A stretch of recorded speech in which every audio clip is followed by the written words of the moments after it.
Hey everybody, I'm Dave with Growing the Home Garden. Today I'm going to attempt something that I haven't done before, and that's to propagate a Jane Magnolia from cuttings. Now, I've propagated it in the past, and I usually do layering, and that's where you kind of pin the stem down where the nodes are touching under the soil, and when they're touching under the soil, that will generate roots, and then you can separate those roots off from the main plant later.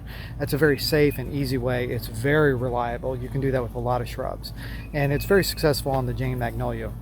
But today I was curious, could I try to make some cuttings from the greenwood cuttings, where this is the beginning of June when I'm doing this, so if you need a time frame for it, and see if I can get those to root and maybe plant out 5 to 10 of these things and see how they do. They are a beautiful plant. They've got those tulip-like flowers in the springtime. A lot of people call them a tulip tree because of that, not to be confused with, say, the tulip poplar tree, which is a much different thing and a whole different species. So anyway, let's get into it, see what the process is like, and I'll just show you what I'm doing, and so you can follow along and see if this works out okay. So here's the Jane Magnolia, and to make the cuttings I am going to look for a certain type of cutting that has a certain number of nodes to it. So if you look down here into that part of the plant there, see 1, 2, 3, 4, 5 nodes in close proximity, and that tells me that's probably a really good one to do, because the more nodes you have, the more auxins and hormones are inside there for growing. So that's probably a good candidate for a cutting. So I'm going to look for about 5 to 10 of those different types of cuttings and see how those work, because those are probably going to give me the best chance of success. So here's a look at the other side. I've already separated this out. I've got 1, 2, 3, 4, 5, 6, 7 nodes along on this cutting, and where my thumb is right here is as high up as I want to go on the plant. So I'm actually going to cut the top part off. I'm going to strip the leaves from the bottom, and that's what I will use for my actual cutting. So here you can see the cutting after I've done those changes.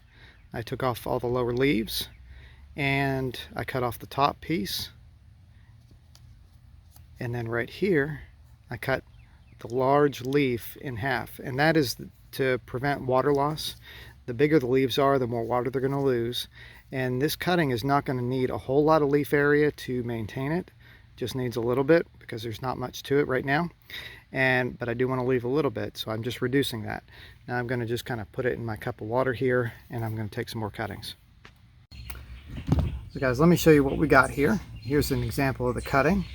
It's got 1, 2, 3, 4, 5 nodes on it. And one thing I'm going to do here is I want to trim it off right below that node, as close to that bud as I can, just like that. And we'll focus here. Come on, camera.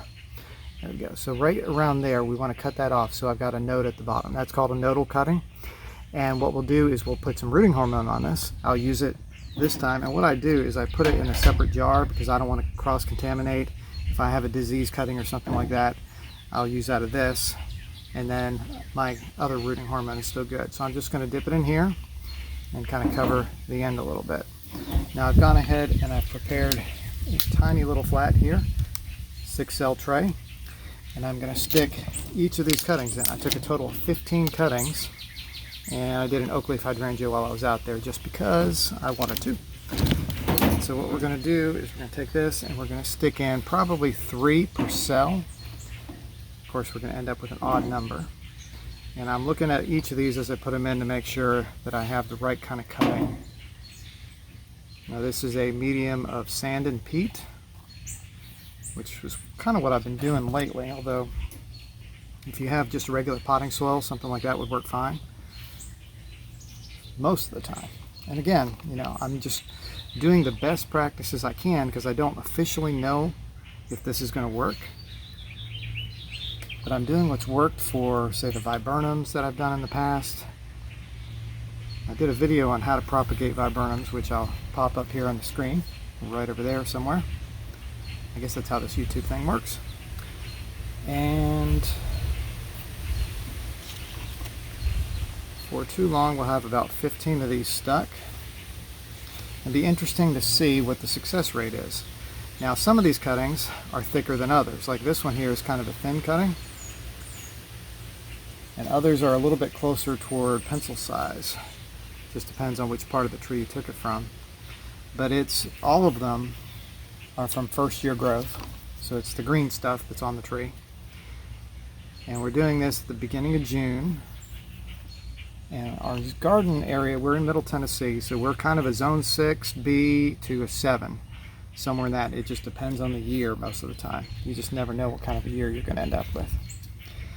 So anyway, I have got each cell except for one filled, and just because I took them, I'm going to take these oak leaf hydrangeas.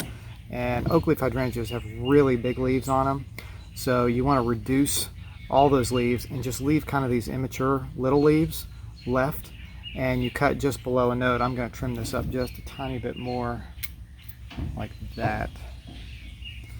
And I do use rooting hormone for oak leaf hydrangea because it tends to be a little trickier for me. And I'm going to sink it in the sand mixture. This cutting is just right, so I'll just add the rooting hormone. And I only took 3 of those, but we'll see how this does. What I'm going to do next is I'm going to put these in front of the camera so you can see it, and then I'm going to take these cuttings and I'm going to mist them real quick so that all the leaves have a little bit of moisture on top of them. And then I'm going to put them over here with my viburnum cuttings, and what else do I have over there? Boxwood cuttings. Took some Autolucan cherry laurel cuttings too the other day, which I hadn't done a video on that, but it's kind of the same process. A lot of this stuff is very similar. You know what? I goofed up. 2 cuttings were left out.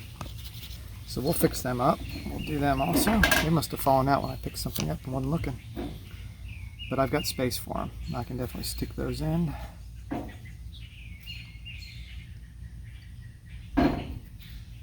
Now I am not going to touch these. I'm not going to pull them out. I'm not going to tug on them. I'm going to resist the temptation to do all that. But instead, what I'm going to watch for are roots emerging from the bottom holes. When I see good roots starting to appear, I'm going to know that something in that cell has rooted. And I might give it a little extra time just to be on the safe side, because I want to make sure that they're going to be successful. If I get roots, when I get roots, we'll be optimistic on that. I'll take them and I'll put them into another pot, something kind of a small pot like that, and then I'll go through and add some fertilizer, because we want to put on a lot of good growth this year before fall. Otherwise, our risk of actually having a failure with it over the winter, because propagating a plant is not about just getting roots. It's about being successful with it after you've got the roots, being able to get a plant that you can actually put in the ground, plant, grow, give away to friends, that kind of thing. So you want to make sure that whatever you do, that you're not just concentrating on the cuttings, but the aftercare as well. And that's transplanting up, proper fertilization, and just getting it to become a nice, happy plant. So that's basically what I'm going to do for now. And we'll be back to check on this in a couple of weeks. These will probably take anywhere from 6 to 8 weeks, I would guess. I wouldn't plan on less than that. It's possible they could do more. I may water with some willow water as well to try to introduce some more rooting hormones. I need to do a video completely on willow water and how to make that. That's pretty easy to do, but it's simple. But anyway, for now, that's what we've got on propagating these Jane magnolias. I hope you enjoyed that, and give it a try. If you don't know if a plant is going to work, obviously you can go on the internet and check it out, see what kind of research is there on it and what works best for it. But you can always just experiment on your own. And if you kind of get a feel for it, for what other shrubs do, you give that a shot, and a lot of times you can be successful. I don't even look at some of the books sometimes, just because I've got this process and it seems to work for a lot of things, so I'll try it on that. Not always successful. Some of these are not going to make it. I've got 15 in here. I'm hoping for 10, but I'd be happy with 5. So, that's just the way you got to be. So, anyway, thanks for watching this video. I hope it's helpful. Please like and subscribe. I'm happy to have you follow along. Would love to have you follow along here on Growing the Home Garden. And with that, we'll talk to you later.